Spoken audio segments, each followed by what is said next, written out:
In this Burnout Extra, I'm going to show you how to change your four-wheel drive linkage piece in a 2000 Jeep Cherokee.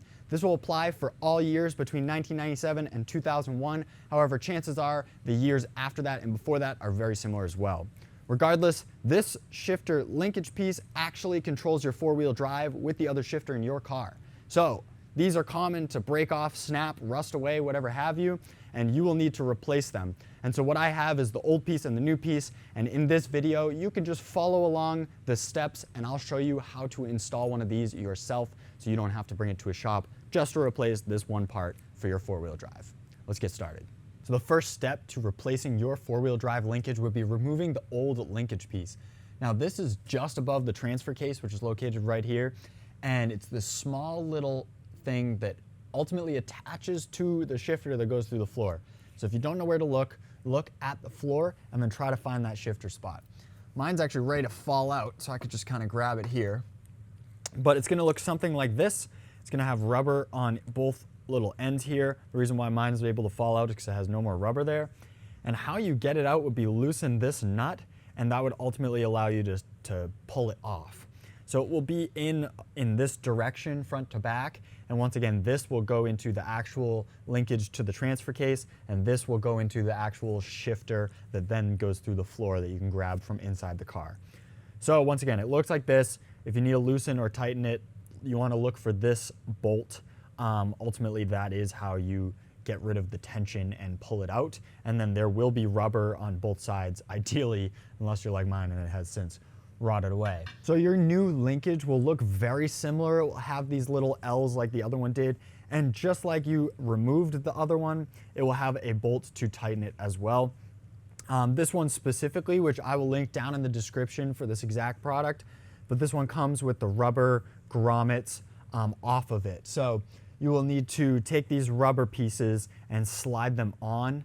You do want to be careful to pay attention. There's a little groove right in here, and you want to make sure that you're putting on the rubber in the right way that it sits in that groove. So step one would be, while it's outside the car, would be put on these rubber pieces, and then from there you can then go to the car to install. So once you have the rubber pieces in the right place, sitting in that groove like I was saying, then you're good to install it in the car itself.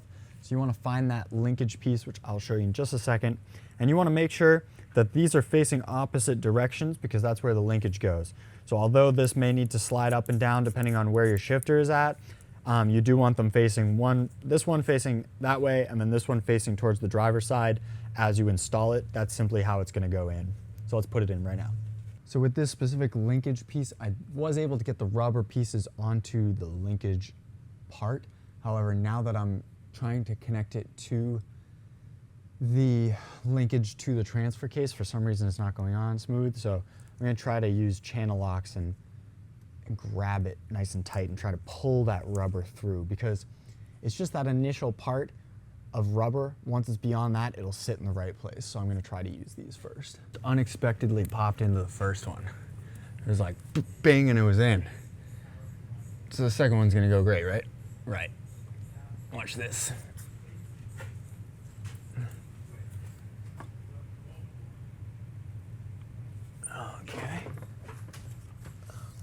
Okay.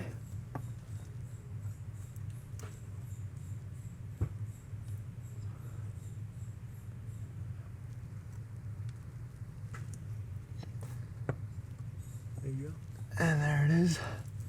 So now that we've got both of them in, the last thing you need to do is just tighten that outer bolt that we actually didn't tighten at first so that you could slide it along that rod piece. So once again, that's the same bolt you loosened to get it out. That's what you're going to want to tighten right now. Make sure that's not bending the rod, but definitely well snug. And as long as those two pins are in place, then your shifter should work as normal.